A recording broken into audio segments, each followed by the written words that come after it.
In the Middle Ages, people did not gather for concerts, movie premieres, or football games. Instead, they crowded into town squares, market crossroads, and castle courtyards for something far bloodier and more brutal.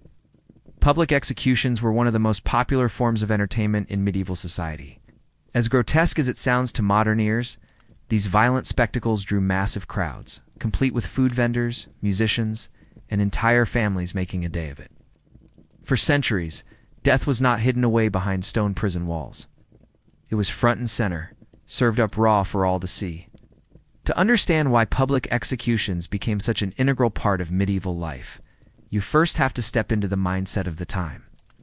The medieval world was ruled by fear and faith. Sin was not just a spiritual problem, but a social one.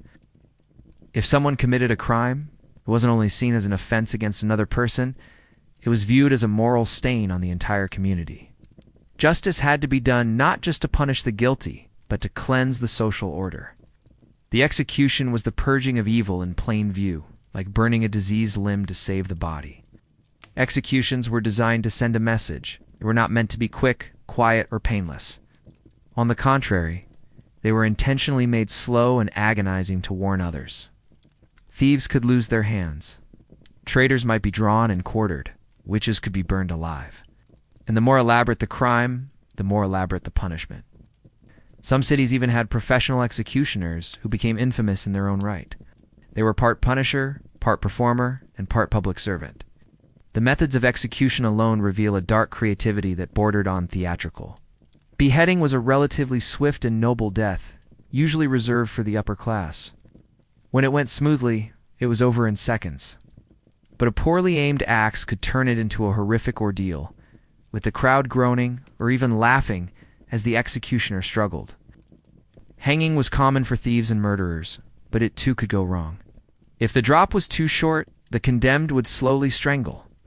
Kicking and twitching as the crowd watched with morbid fascination. Then there were the truly gruesome forms of execution designed not just to kill but to torture. Burning at the stake was used for heretics and witches. The victim would be tied to a post and surrounded by kindling, then set alight in front of a jeering audience. Sometimes the fire would be lit at the feet first to prolong the agony. Drawing and quartering, used for high treason, involved dragging the victim through the streets, hanging them until near death, disemboweling them alive, and then chopping the body into 4 parts. Each step was carefully staged, each movement calculated to stir the crowd. But why would anyone want to watch this? That's the question modern minds struggle to grasp. The answer lies in the strange blend of religion, justice, fear, and curiosity that governed medieval thought.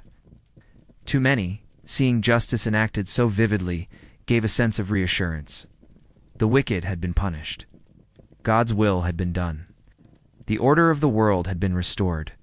In some twisted way, these executions reminded people that their own lives were still in good standing, at least for the moment. Families brought their children, lovers courted in the crowd, merchants set up stalls, selling pies and ale. A particularly famous or scandalous execution could bring in visitors from nearby towns, almost like a medieval roadshow. The condemned themselves became celebrities, their crimes discussed for weeks in taverns and gossip circles. Some prisoners tried to give defiant last words, while others broke down and begged for mercy. Priests would offer final prayers, sometimes trying to save a soul moments before it left the body. The church itself walked a fine line.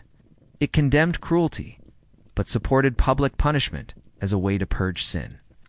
Executions often began with a mass or ended with a sermon. Crucifixes were raised at the gallows. There was a moral lesson embedded in every lash, every scream, every drop of blood. If the criminal repented at the end, the crowd could witness both divine judgment and divine mercy in one sitting. Execution sites took on a strange dual identity. They were places of death, but also of ritual and spectacle. Gallows were permanent structures in many towns. Some had names like Tyburn Tree in London. Executions held there became almost like civic holidays. People knew the schedule. They came early to get a good view. They brought snacks, stories, and children. There was an eerie normalization to it all, a routine that blurred the line between horror and habit. Even literature and art were shaped by these events. Ballads were written about famous criminals.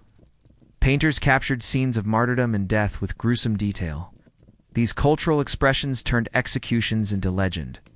Criminals sometimes went to their deaths with a sense of performance, knowing that their story would outlive them. It was not uncommon for someone to confess dramatically, name accomplices, or deliver poetic lines before their head rolled. Over time, however, cracks began to form in this tradition. As societies evolved and ideas about human rights, justice and decency changed. Public executions started to look less like justice and more like barbarism. Enlightenment thinkers questioned the morality of such cruelty. Crowds grew restless, not with excitement but discomfort. Eventually, many countries moved executions out of public squares and into prisons. The rope and the axe were still used, but behind closed doors. By the 19th and 20th centuries, public executions had almost entirely disappeared across Europe. What was once the centerpiece of communal life became an embarrassment, a relic of a crueler time. Today, most people recoil at the idea of watching someone die for entertainment.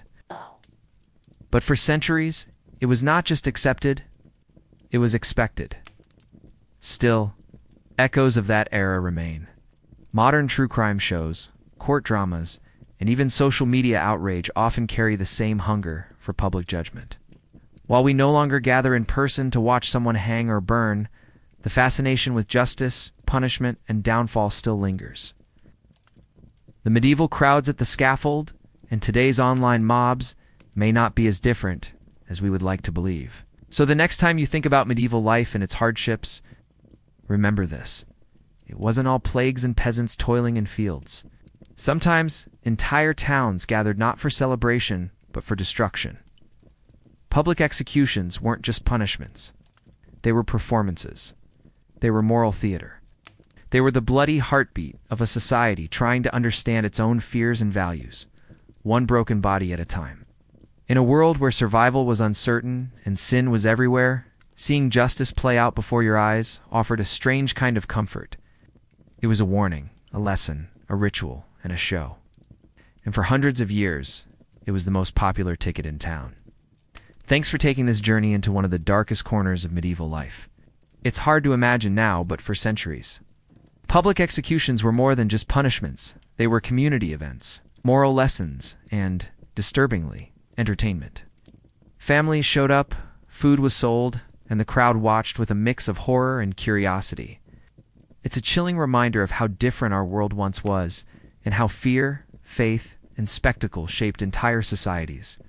If you found this glimpse into the brutal rituals of the past eye-opening, make sure to like this video and subscribe for more fascinating stories from history's shadowy edges.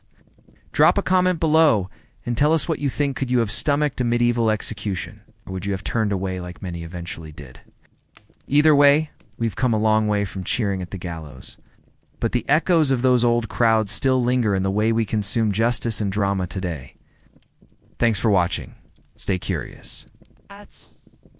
And we'll see you in the next video where we uncover more of the strange and unforgettable truths from the past.